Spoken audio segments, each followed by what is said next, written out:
All right, welcome to Two Sons Podcast. Happy Wednesday, everybody. Hope all of you guys are having a great week. Andor, episodes 7, 8, and 9. It felt like the finale. It felt finale-ish, but I'm excited because I feel like the next three are going to very much serve as more the bridge between Andor and Rogue One. I think it's going to focus more on Krennic, Death Star, probably Bodhi Rook getting... what do you call it? Defecting, stuff like that. Oh, right. I think we're going to see that sort of thing. I stayed up till 2 a.m. last night to watch the episodes. I'm so sorry. After going live, after Warriors Wolves, after doing playback, I was definitely very angry with Disney this morning. As I was like, oh God, because there was no way that I wasn't going to stay up and watch because I was so excited for these episodes in particular. Right. And I did. I stayed up and I was like just riveted and like not tired at all as I'm watching the screen. So and then I sorry. ended up falling asleep at like 2 a.m. But I'm like, it's Disney's fault. Disney's ruined it. I canceled our morning film session because we typically do morning film sessions after games. But I was like, Steph got hurt last night. Yeah, he left early, right? Yeah, hamstring strain, which is just a huge bummer on so many different levels. But I was just like, there's not a ton to dig into, so I was like, I'll just give myself a little extra time to sleep in. So I slept until showtime this morning, but it was worth it. You think it was worth it? I thought so too. It was some of my favorite Star Wars content ever, which I'm shocked I was saying. My wife, I didn't know that this was happening, but this morning when I was watching, she didn't tell me, but I felt her videotaping me from the edge of our kitchen, and I look over, and she was just making fun of me because I looked like a little kid, probably in a candy store. My jaw was literally dropped, and I didn't realize I was doing that until I looked at the video that she had taken of me, and she sent it to Jason and Carly this morning, making fun of me. But it was absolutely riveting. And that part where my jaw was dropped, I can't imagine what I looked like for the rest of it, because that was the part where Cassian had met up with the bellhop again. Yep. And the bellhop knew who he was, and he was like covering for him, and he's like, yeah, we didn't check you in, we're good, and he's like, essentially, good to see you again. Yeah. And that scene was cool. That scene was cool because rebellions are built on hope, is what the kid says to Cassian, and then we see that down the road. Yeah, he passes it to Cassian. Cassian passes it to what? I'm blanking on her name now. Jyn Erso. He passes it to Jyn Erso, and then Jyn Erso drops it later on in the big speech. Stuff. Yeah. So that was just really cool. It's Star Wars doing their homework again, finally, which feels good. Well, it's just story connectivity when you have some sort of plan and you connect everything. There's so much to get into. I thought it was incredible. Bale says shit. The text message was. What'd you say? Bale says shit. Yeah, he does. He literally says shit.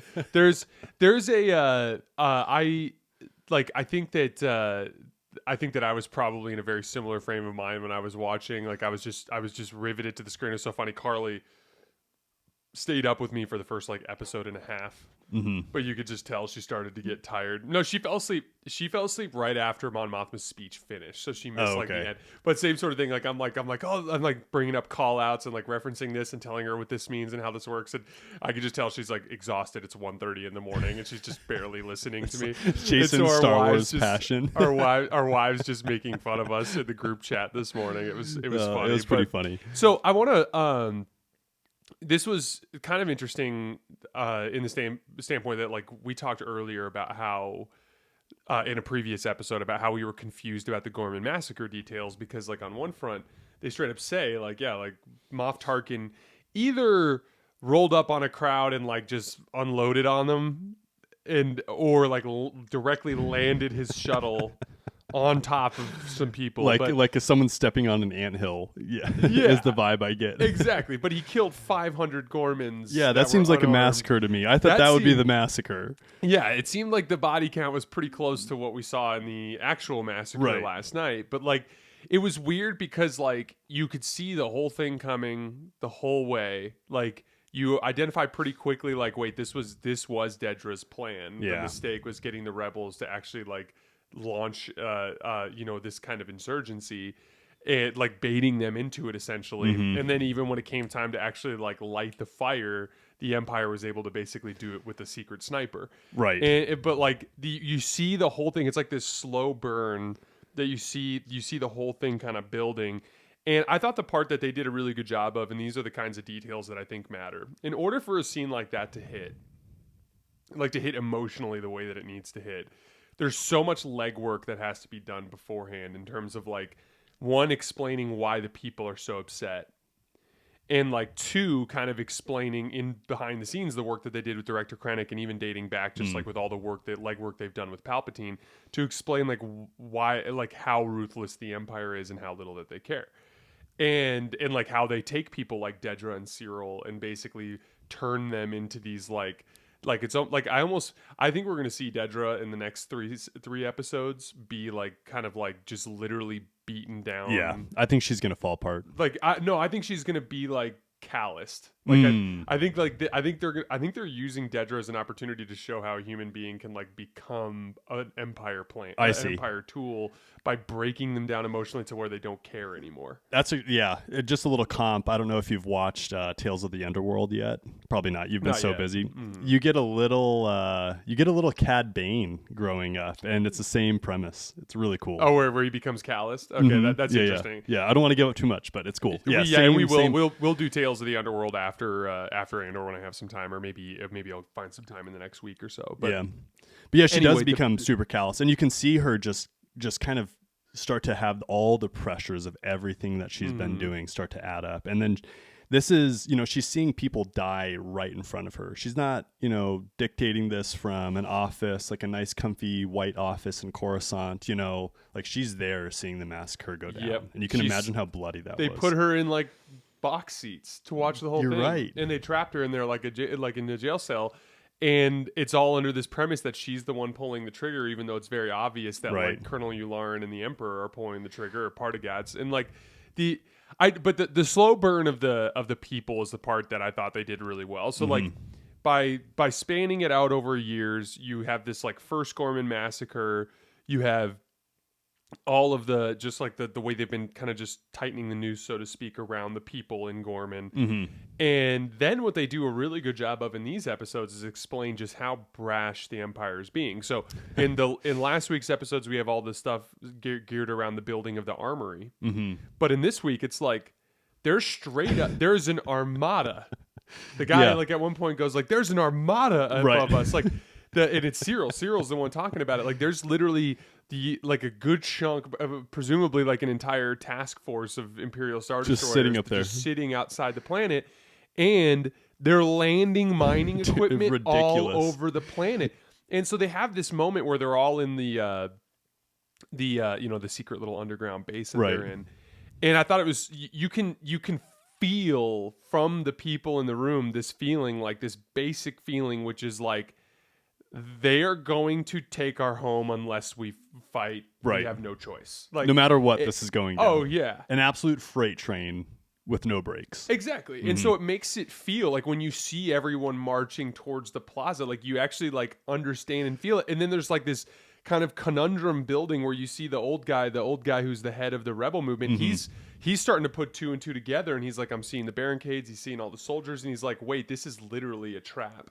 But at the same time, it's a like, kill box. But you can't possibly convince these people to turn away, because the way they see it, if they don't fight, they're just gonna get killed or get their home taken anyway. You never drain Molotov cocktails. You only light those on fire. Those are gonna get used no matter what. Yeah, and the dude had a grenade. There was a bunch of dudes with blasters. Like it was destined for that sort of like kind of that kind of like that explosion in that way. But at the same time, outcome, like the Empire was just one step ahead.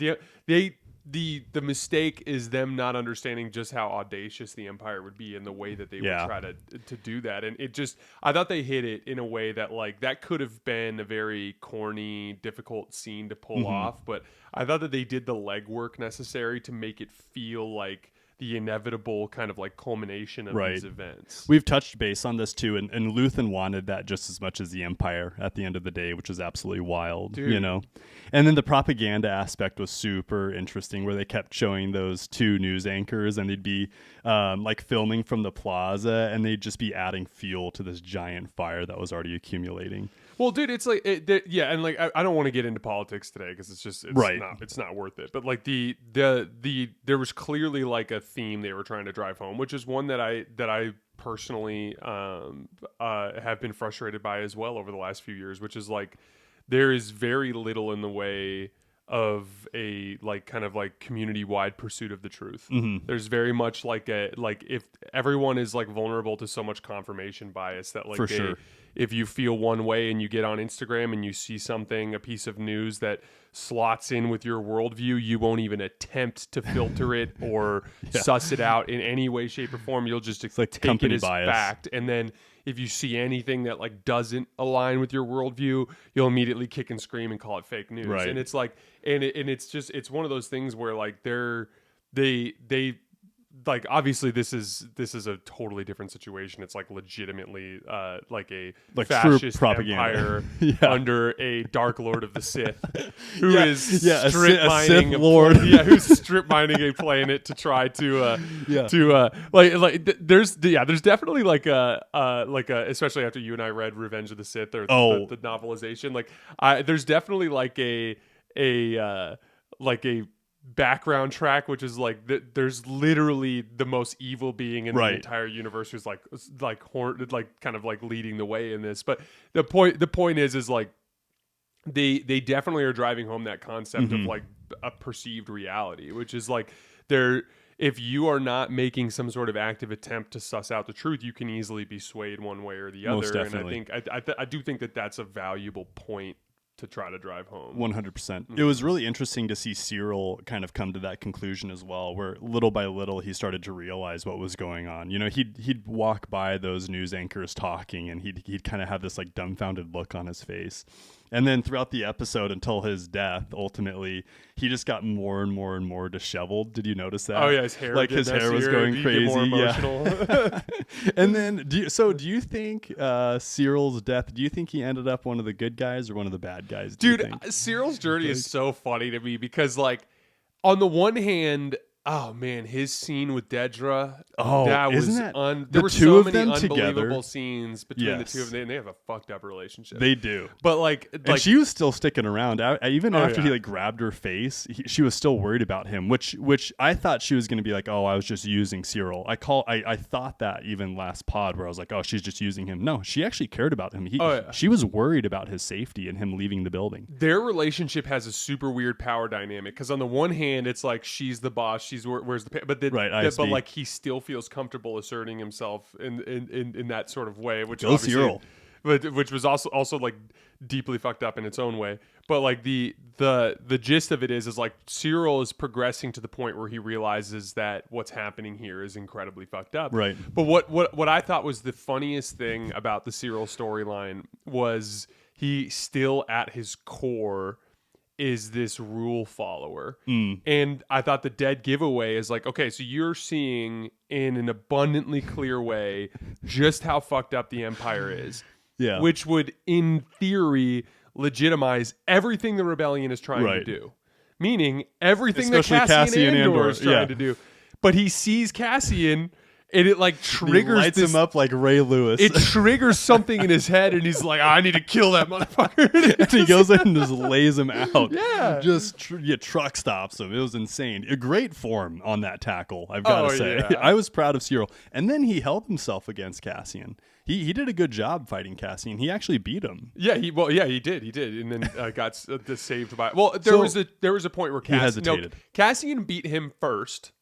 And then what happened was there was a random burst of blaster fire that forced Cassian to go get cover, which allowed Syril to grab his rifle. It's not revisionist history. Cassian is a fighter. You're right. But Syril did hesitate at the end because I think he was slowly realizing, even in his rage, maybe Cassian isn't the guy who I thought he was. Perhaps because he had all the opportunity to kill him, and then Cassian goes, "Who are you?" And then he gets shot. There's a question too as to whether or not, like, did he see Cassian pointing the rifle at Dedra and attacked Cassian to save Dedra, or did he see Cassian and it triggered his like cop I think brain? it triggered. Yeah, him. I thought that's the point they were trying to make like too. Sleeper celled him, where like someone says a word and they come out of it and they start attacking everybody. Him seeing Cassian made him go into an immediate rage, which I don't blame him. Cassian's probably the biggest reason why he had his life fall apart. Yeah, his entire life fell apart.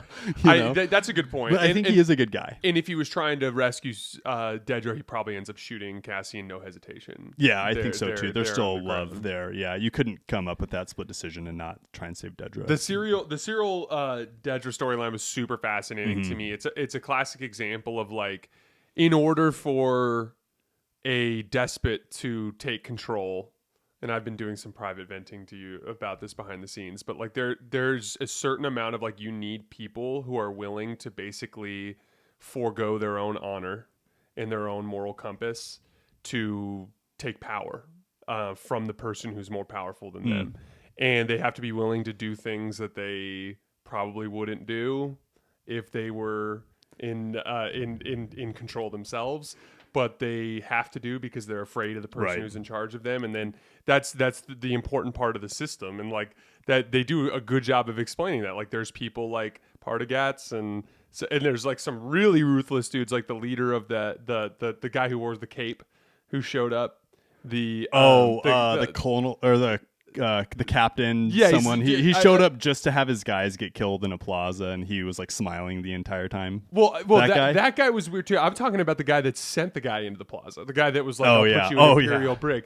So like, you're gonna have guys like that are just like pure evil, Just in truly lockstep with whatever they do. But then Yeah. you're also gonna have these people that are like making basically a decision based on like, I believe that if I choose this path, I can have security financially. Right.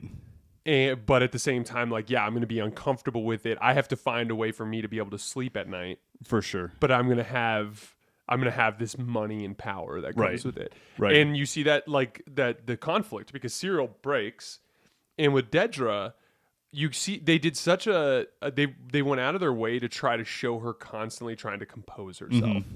Like she's constantly just like, she's like all fucked up, and then she'd like pull down on her shirt and be like, try to like just put on a stoic Dedra face and just like hold it for a minute And to then, just prove that she can do it. right. you And then she know? was giving herself and Cyril a goal, which was like, hey, all we need to do is just get through this, and then we're gonna go home. Right? Like that was her only goal. That's how she was we're gonna coping. go home as heroes.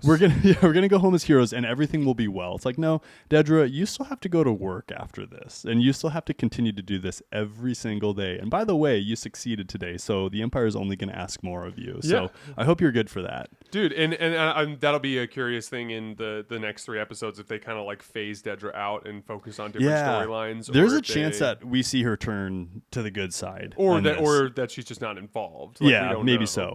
Yeah, I don't know what to expect. I mean, if they go the direction of the Death Star, it's very possible that it turns more towards Krennic and guys like that as the primary like Imperial characters. But I really enjoyed Dedra and Syril's storyline. I thought it was one of the more fascinating storylines in Andor. You were talking about how people of the Senate essentially needed to stay in line in order just to not get their heads chopped off, like what's they think is going to happen to Mon.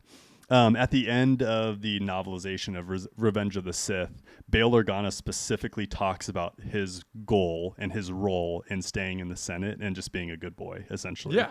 And like he talks to Obi-Wan and Yoda, and he's like, hey, you guys are going to see me vote with the Chancellor on stuff. I'm going to have to do this, so just don't be shocked when you see what I have to do in the Senate in order to keep my place, essentially. And then what was really cool is they carried that into Andor, and they had him have that exact same conversation with Mon, and I thought that was really nice. Dude, it's we know Bail eventually leaves and goes to Yavin because he shows up in Rogue One. Mm-hmm. But to your point, like, yeah, Bail is playing the game, and there are a lot, like, I look at it, there's multiple kinds of senators in this regard, because there's people like Bail who are playing the game, so to speak, just because they're trying to maintain some, covert presence inside the Senate. Then you have people like Mon Mothma who are like agitators that are going to, deal with it in a more aggressive way.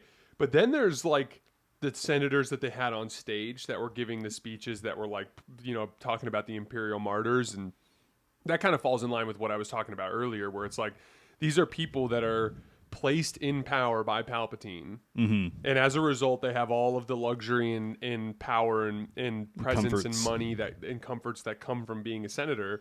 But they have to get on stage and parrot bullshit. Like, that's what they have to do. And they did such a good job of making that feel theatrical. Mm-hmm. When they were on screen, it felt very theatrical. And I thought that was so cool. It was like acting within acting, and somehow they pulled that off. What did you think of Mon Mothma's speech?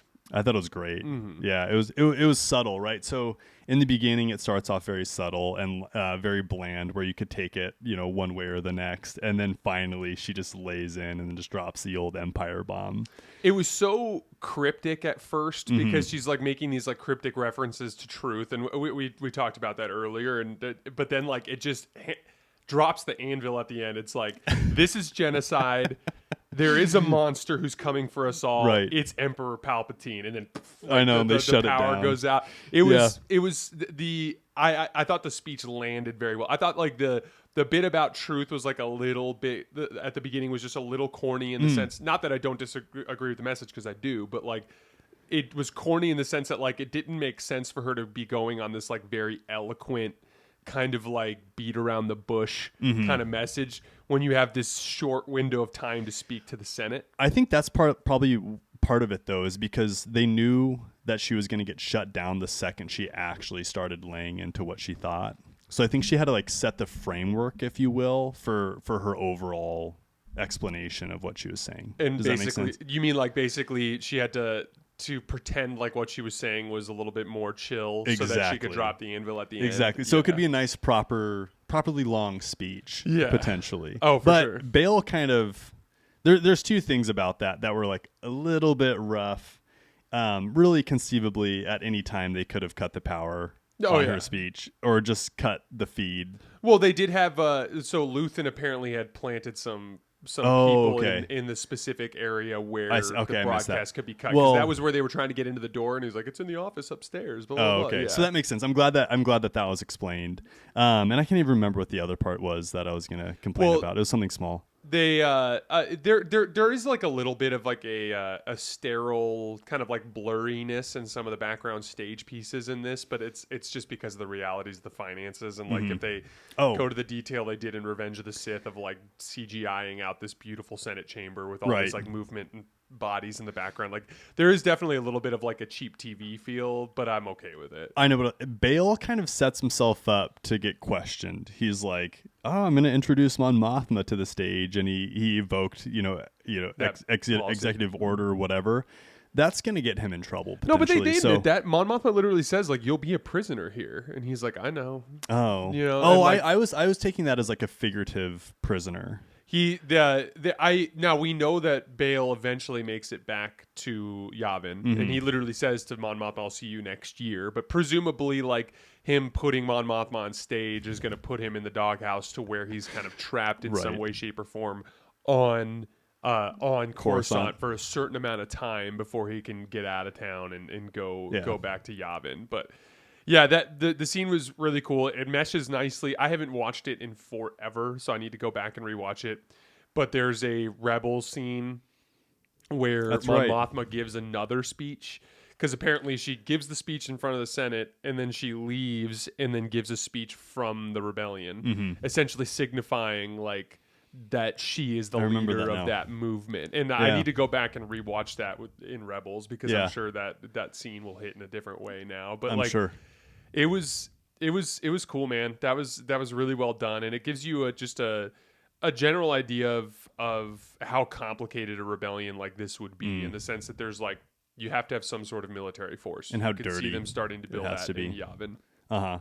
You have to have certain behind the scenes actors who are willing to cross lines to like it's like Luthen said, being willing to use the Empire's tools against them. You have to have financial support. Talk a lot about that with Ghorman and Mon Mothma. That was another interesting scene when Mon Mothma kind of like put Luthen on the spot in that regard. How she talked about how she thinks about Tay a lot.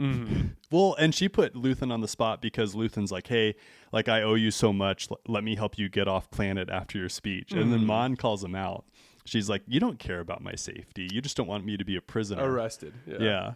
No, they even Cassian at one point was like, so what happens if she gets arrested? And then they look at him and they're like, it all comes down. And he's like, and they're not wrong necessarily, but it just goes to show you that like, in order to do what they're doing, there's just so much having to cross these lines. And it's like, it's the first scene of Rogue One when Cassian sticks that blaster in that dude's gut and fires it. Like, there's just, you could tell And when Cassian has to kill those 2 ISB agents on the way out of the Senate chamber to rescue Mon Mothma, Mon Mothma's like, thank you for everything. I don't know how to thank you. And Cassian just looks back at her and he's like, please make it worth it. Right. Like, please make it worth Dude, it. I've killed so a lot raw. of people and I'm having a hard time sleeping at night. So. Cassian just keeps killing people in front of Mon, and every time Mon does the exact same thing, she's like, "You just shot somebody." It's like, yeah, Mon, like this is what we do. We're rebels. Yeah, it's like I'm writing checks that you have to cash. Yeah, just killing people. But yeah, it was a really profoundly that was great. Interesting storyline for them to build out. The massacre scene itself was like there was so much lead up to it, like what you talked about. Hard to watch, in a real way. There's so much beauty in it though, and unity. Like it was really cool. Like that type of unity among people, even when all the odds are against them, exists every day in our world, right? And it was really cool to see that the change when they were having that really intense chanting when they were all gathering, and then it led into what I presume was like their anthem of sorts. Yeah. That was such a cool transition, I thought. Like the music throughout was incredible. It was mind-bogglingly good. It was so good. They did a good job of like specifically emphasizing just how gruesome it is to just open fire on a crowd. Like they literally put you in the sniper scope as he's just taking down people one after the other. You have stormtroopers firing at point blank range into a crowd. You have literally them unleashing these security droids into these what do they call the HX droids into the no, it's KX droids. I think KX droids. They call them like Imperial security droids is how I know them. Yeah, and I think it's KXX meaning like the variable that could be any number, so like K2SO for instance. But I see. Anyway, these KX droids go out there and they just start demolishing everybody. Hulking they literally take the girl that Syril was working directly with and launch her across the plaza. I cannot believe she that. Dies from just impacting the ground. Right. There's a dude who gets launched into a wall and like squished by one of the droids. It just was... They leaned into the gruesome nature of it with the intention of like, it's one of those things where like I feel like this is a certain part of like that responsibility in the sense of like if we were there at the Boston Massacre, for instance, like if you were there and you actually had to watch a bunch of British soldiers just open fire on a crowd with like it would women and children. There's no version of that isn't incredibly gruesome and incredibly frightening and I think there's a certain amount of like you almost have a responsibility to show just how fucked up something like that is. And Star Wars like the Lucasfilm leaned into that. They did a great job. And it drives everything home. It drives the speech home. It drives it like all of it has to be like so perfectly executed for the message to come through the way that it's supposed to come through. And I just thought they did a really good job and I really enjoyed it. This is definitely Two Sons podcast approved. You know, not every Star Wars bit gets, this is real Star Wars. This is great. It was really fun to see how K2SO comes about. He's one of my favorite droids.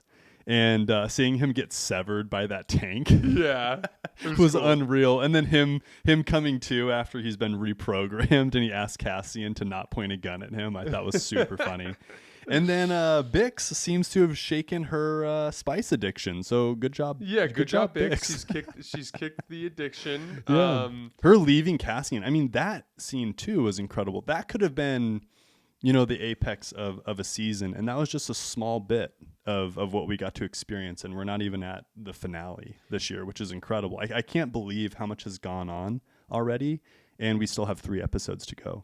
The Bix Cassian storyline was interesting in the sense that like it felt to me a little forced. Oh, like the writing was forced? I'm not saying it was bad. It just like it kind of felt a little out of place during the episodes in the sense that like the focus is on Gorman and this massacre and the speech and Mon Mothma and her escape and all this kind of stuff. But if you like really dig into it, it's like I was under the impression with Cassian that what was going to happen was Bix was going to die. Then it would be like the final thing that really got Cassian to fully commit to the rebellion in the big picture. And instead they go this route where it's like, okay, he speaks with a Force healer the Force healer feels something in him where like he's either mildly Force sensitive or he's like chosen by the Force to do these things. And like it felt very much like they're trying to like elevate Cassian as like this specific like important entity within the greater plan of the Force because he's the guy who helps get the Death Star plans. And like and then it like ties with this, okay, now how do we get rid of Bix, but we don't want to kill her? Well, we're going to get rid of her by having her leave Cassian. Like it just was like it felt a little bit like grandiose and a little bit out of place. Yeah. But it wasn't bad. It just kind of, it didn't mesh with me with the other Gorman stuff that was going on in those 3 episodes. I think what it did, from a strategic like writing standpoint is I feel like it vented off some of like the bad juju that was going around all surrounding Gorman, right? And like you have Cassian who needs to be a part of the rebellion, and we know that he's a part of the rebellion. He sacrifices himself to give Leia essentially one of the most important bits of information that's ever existed in the galaxy, right? So he's wildly important. But I kind of liked that they didn't kill Bix right off the bat. I thought it was so cool that she could do a selfless act and kind of decide that both for Cassian and for herself in order to keep the rebellion alive. It made the Force healing bit like tolerable for me because that was rough. Like that, I'm not gonna lie. Like seeing that was rough. That I'm surprised that bothered you. Doesn't seem like they didn't try to make her seem like she was. She said my healing only works some of the time. She literally said that. So it felt a little incredibly mildly Force sensitive. I think incredibly mildly Force sensitive as well. It was just a little corny for me. I don't know if I should get into it or not.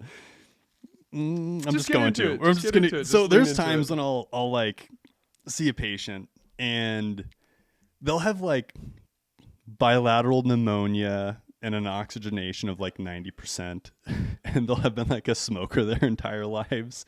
And I'll be like, we need to start you up on some treatments. Like we need to get a breathing treatment going on, some antibiotics. And they'd be like, no, like I'll just eat some vitamin C from like an orange and call it good. And like that's what that felt like to me. Like, oh, I'm just gonna rub my hands on you and heal you. Like obviously I'm very much so okay with Force healing in the Star Wars universe. Oh, so but I couldn't help but to about the idea of people like just like discounting medical advice for like a shaman, right? Like I know, and like that's kind of what it felt like. Like everyone was surrounded by her, and then she was like mildly doing healing work. It just cringy for me. And I get that as someone in the medical field. I get that. Yeah, but like on the other side, like obviously Force healing is super potent and real. Like I'm not discrediting any of that, but like I couldn't just help but to think like, what if I walked up on someone doing Force healing? Because I have met people that think that they can heal through certain means, and every time like my soul is just like, ugh, like this is so weird. No, I'm on the same page with you. This to me is something that drives me absolutely crazy, that there are like people that spend their entire lives dedicating time and effort and energy, sacrificing time with their families. Like people who work in the medical field, like you can speak to this directly from when you were in primary care. It is so involved that like it is legitimately a personal sacrifice. I don't care how much money you get paid. It's a personal sacrifice. I think about this with our we have a friend of a friend who works in who's trying to become a neurosurgeon, and it's like there's like I don't care how much money that person gets paid. Yeah, it's still a personal sacrifice in the big picture, just because of the lifestyle you have to live in order to be good at it, because that is not a profession that you can give a part of yourself to. Yeah, you can't dabble in that. You have to give it everything that you have. And so what gets frustrating, I am incredibly frustrated by this over the years, just the simple fact that like we will, because we have some sort of worldview, completely discount the advice of an expert because of someone who's dedicated their life to something, just because it doesn't fit with our worldview. And then we start to attack that person's character and make them sound like they're, and it's just crazy. And then we get crazy shit like measles is back. and it's just one of those things where I totally sympathize with that angle of it. Now back in the Star Wars world, it's way more cool in the Star Wars. Totally. I think there was a way, to your point though. She was like a little bit absent, and like kind of like they were trying too hard to make her like Force vibey, but she was too much of like just aloof looking. Yeah, I can't explain. Like that part was just, it took me out of the Star Wars universe, and I can't really explain why. I don't know why. No, I get it. I think, to your point, I think there would have been a way for them to execute that without making her seem like crazy healer lady. I think, or if they're gonna do crazy healer lady stuff, like show us some crazy healing stuff. I think I would have been way more down to take her advice if she wasn't just like putting hands on people saying like, I can't fix you, sorry. And then she goes over to Cassian and then fixes him, which she did, to her credit. She fixed his shoulder. And then there was a part that I thought was cool and where I was brought back into the Star Wars universe is when she thanks Cassian. And Cassian's like, why are you thanking me? And I think that maybe she was able to sense his ultimate sacrifice that he makes on Scarif. Oh, that's and interesting. I honestly think that that's what she was thinking, because then she wasn't able to like really put things together, nor do I think she wanted to in front of Bix. But I think she was able to sense that to some capacity. So that brought me back. And then that's what made me feel like, okay, she actually is Force sensitive and she is a Force healer. It just felt very hokey in the beginning. There are so many examples of Jedi who survived. Mm-hmm. It would have been almost like easier to just have, like a woman who was like a very low ranked former Jedi who's hanging out, hiding with them and Yavin, and who's helping by using her power to heal people. Right. Like it would have made more sense to do that, because then what it does is it takes away what you're talking about, which is like that weird, like, let's ignore professional medical advice for this like hokey religion. You know what I mean? And there's definitely, I'm with you. I think you did a really good job of explaining that, and I'm glad that you jumped out off into the deep end. Another scene that I really liked, when Cassian pulls that crazy driving maneuver out of the street, and then they have Cassian and Mon Mothma in this like big aggressive banking turn, and the whole car's like rumbling, and Mon Mothma's like kind of bracing herself, and she just kind of has this look on her face, which is like, holy shit, we're in it now. Like, we're in it now. Yep. And like, there's a really cool line from Cassian when they're walking out, like saying like, welcome to the rebellion, and it's just, it just was cool. Cassian's quite the pilot. I was doing the smirk and stare at the screen thing too, man. He when Cassian in the beginning was flying his ship with Willman, and Willman's doing the same thing. He's kind of freaked out when they're going through that low sweeping turns through that valley, and Cassian was just staring at him, and Willman's like, look at the road, essentially, like, look at what you're doing, and he's like, what, and he plays into it. I thought that was hilarious. I thought that was so good. Did you have anything else in your notes that you wanted to hit? Just a quick touch on the music. It was super similar to Hans Zimmer, who's an amazing composer, and Interstellar vibes. Yeah, and Inception. His piece Time was wildly similar to the underlining tones that they were playing throughout really intense parts of the last couple of episodes, and to the point where I thought it was Hans Zimmer, and I had to look into it. I was like, is this Hans Zimmer? And so it wasn't, but it was wildly close, and I can't decide if that's just amazing composing or if that's just a complete scam, like complete rip. Like, I'm honestly somewhere in the middle, and I need to listen to both of them separately. Dude. But like, it's hard because like it's so iconic, that song. So it'd be hard not to have similarities for certain pieces, and it's kind of vague and slow. So like, I'll give it a pass for now. I think it was very beautifully written music. I'm going to bring this up just because I never actually noticed things with music, but I did notice this. So this was one of the big parts that had me really struggling with the Cassian and Bix scene. There's this scene where they're out on the porch having their conversation, and literally the music that starts playing, it's like nighttime in a jungle on like a wooden deck, and the music that starts playing is like kind of like the Return of the Jedi music when they were for Luke sure going Return of the Jedi vibes. And when I heard that, I'm like, oh no. Oh, you didn't like it? I didn't like it because I'm like, that was during that scene where they're trying to drive this whole like like Cassian's chosen one number 2 or something like that. like Anakin Skywalker, and Cassian's right there. Dude, he essentially is. None of this goes down without him. And they kind of hit like this specific note that's at the hilarious. top of that particular song in Return of the Jedi. And like right when it happened, I got this like visceral, like, oh no. But then the song went a different direction, and I was like, oh, thank God. That's so funny. I didn't even notice that. That's hilarious. Because I liked that scene. I thought it was cool. Because Bix did such a good job just listening. And she's like, I'm going to leave you soon. Yeah. Oh, look at him. I'm going to break his heart. Yeah. I don't know. Like it was all so good. And the just the minor little things where we thought like was a little bit rough. Just in comparison to all the beauty that was in those last 3 episodes, it just doesn't compare. Amazing Star Wars content. Yeah, man, it was a special 3 episodes. It was worth staying up for. I feel lucky that we have 3 more episodes to get to. I think Carly and I, when we finish them, are going to just roll right into Rogue One and watch the old movies again. Cool. Because it's been a few years since we've done that. But yeah, guys, that's all we have for today. As always, we sincerely appreciate you guys for supporting us and supporting the show. We will be back next week for one more reaction to Andor. We will have more Star Wars content. The big picture will hit Tales of the Underworld. We'll hit Revenge of the Sith novelization. I've already finished Dark Lord: Rise of Darth Vader. A little disappointed in that book. It wasn't bad. But yeah, we got lots of stuff to get into in the future. We will see you guys next time. Thanks a lot.